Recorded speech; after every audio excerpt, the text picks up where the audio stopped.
Ok, o SDP-u, vama, izborima, Bosni i Hercegovini ćemo naravno kasnije, ali moramo dati prednost onome što je trenutno najaktuelnije, a sve je naravno direktno u vezi s onim što vi još uvijek radite kao ministar vanjskih poslova Bosne i Hercegovine.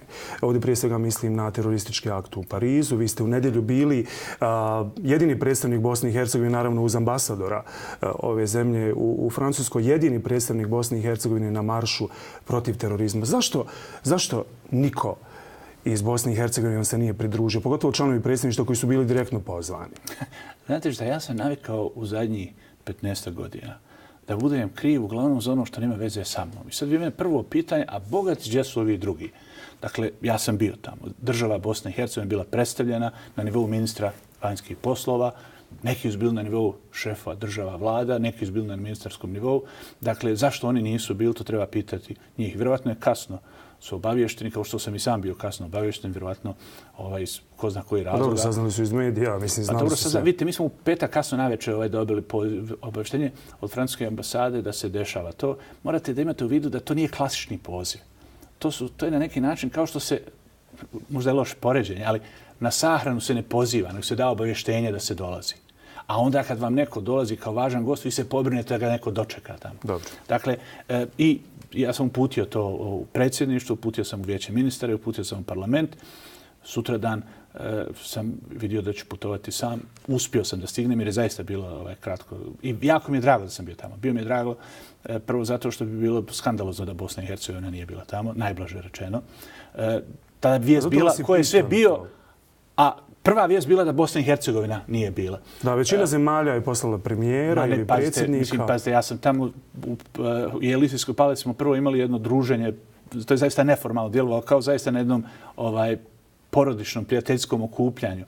I to je bilo prilika da razgovaram zaista vrlo, vrlo intenzivno i ozbiljno sa ljudima, sa Federico Mogherini, sa Steinmeierom, koji dolazi za par dana u Sarajevo da upravo napravi neku vrstu pripreme ovome, sa jordanskim kraljem i kraljicom koji je zajedno sa ministrom vanjskih poslova tu bio, sa čitavim nizom ministra vanjskih poslova i premijera iz kraljevskih kuća, iz zemalja zaljeva, sa Ahmedom Davutogluom, da ne govorimo o starim prijateljima s kojima radimo ovaj projekat Društva zajedničke vrijednosti, kao što je Romano Prodi, Lionel Jospin.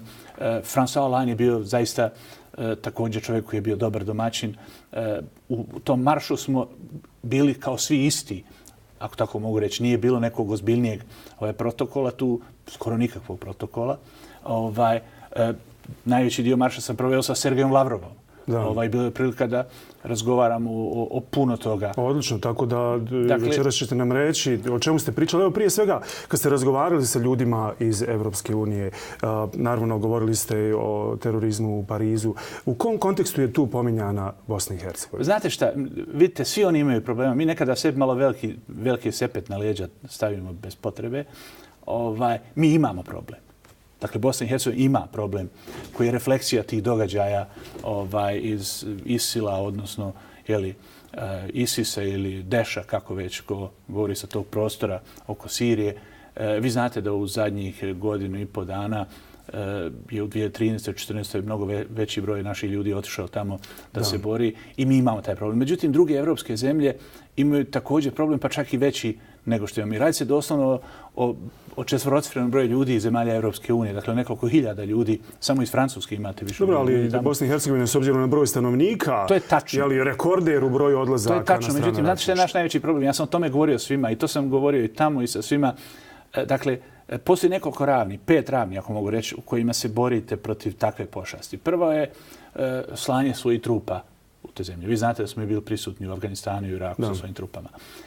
Drugo je zaustavljanje da ljudi idu tamo da se bore na strani terorističkih ili stranih nelegalnih informacija.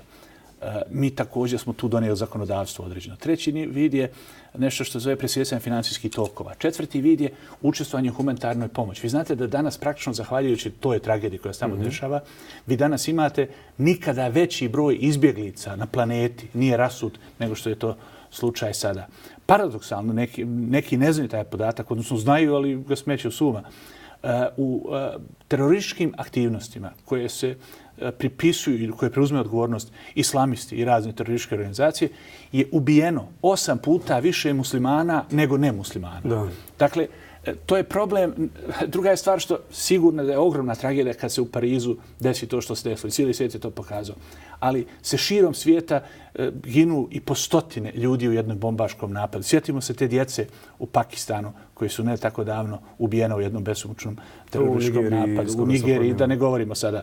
Međutim, peti, i mi smo tu prisutni u svim tim aktivnostima, ali peti i najozbiljniji, i o tome sam najviše govorio sa svojim sugovornicima, i u krajnjem slučaju fondacija koju pravimo o tome, kao kontrateg onome što je jedna ideologija koja je rušlačka za čitavu planetu, pa tako i za Bosnu i Hercegovinu. Dakle, radi se o bavit ćete se kroz ovu vašu organizaciju i borbom protiv terorizma.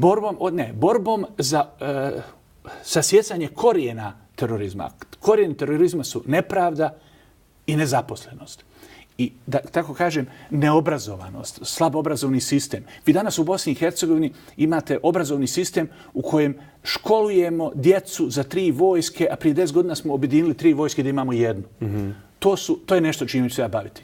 Dakle, udaranjem u korijen nepravdi, udaranjem u korijen onoga što se zove neriješeno palestinsko pitanje, udaranje u korijen svih, da tako kažem, žarišta koje u stvari vode ka jednoj frustraciji ljudi širom svijeta, pa tako i u Bosni i Hercegovini. Zato je za nas najvažnije Evropsku uniju da iskoristimo, ne da bila članica Evropske unije, nego da bila zemlja koja je bitno bolja i da budemo, ono što kažu, onako kako smo Amiri nekad navikli kad smo bili mali, kad smo ipak ljude gledali po tome kakvi su, a ne kako se zove.